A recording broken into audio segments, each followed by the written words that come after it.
Okay, there's the BF Goodrich TA 295 50 15s with the white wells. So, not too bad. Let's close the door here.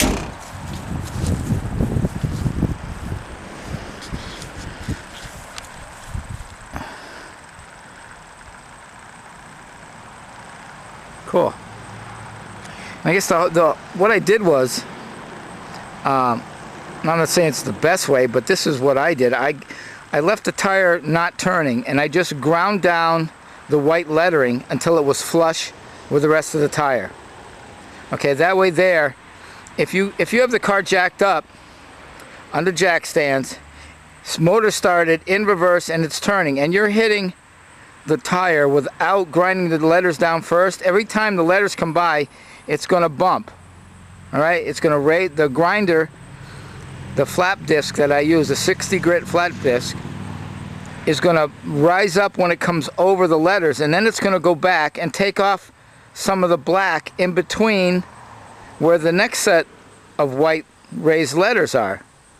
So you're going to be ended up taking off too much where there's no lettering, because it's only like about a 64th of an inch of black here, and you got to go down maybe an 1/8 of an inch or more, or maybe even 3/16 of an inch of white lettering. So what happens is your grinder's going to hit the lettering, drop down, take off the 64th, come back up, try to take off a little bit more white lettering, go down, and you may end up grinding through the white wall and then back into black again, and then you're screwed. So that's why I ground the letters off first so it's flush.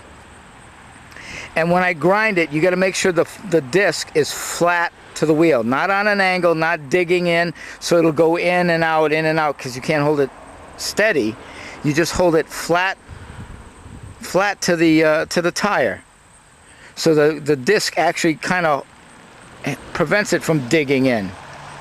So I get that done, then I jack it up, I put it in reverse and get it started, and then I just hold it there very lightly until it starts taking it all off all the way around.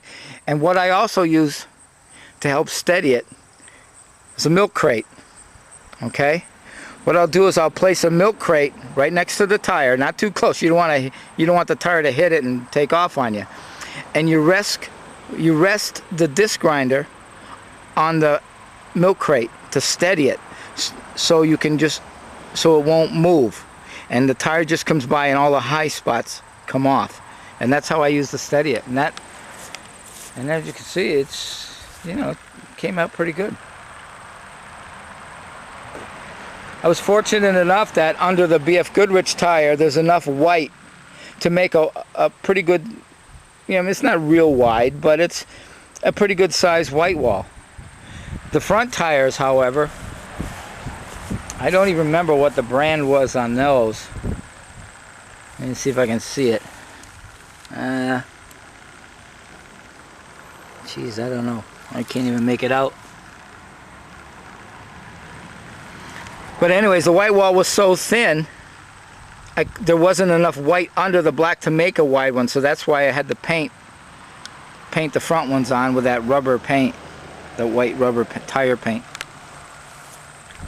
But there he is. He's got his wide whites on now. Oh, and that drive shaft, while it was jacked up in the air, in reverse, that drive shaft is jumping like crazy. It's nowhere near balanced.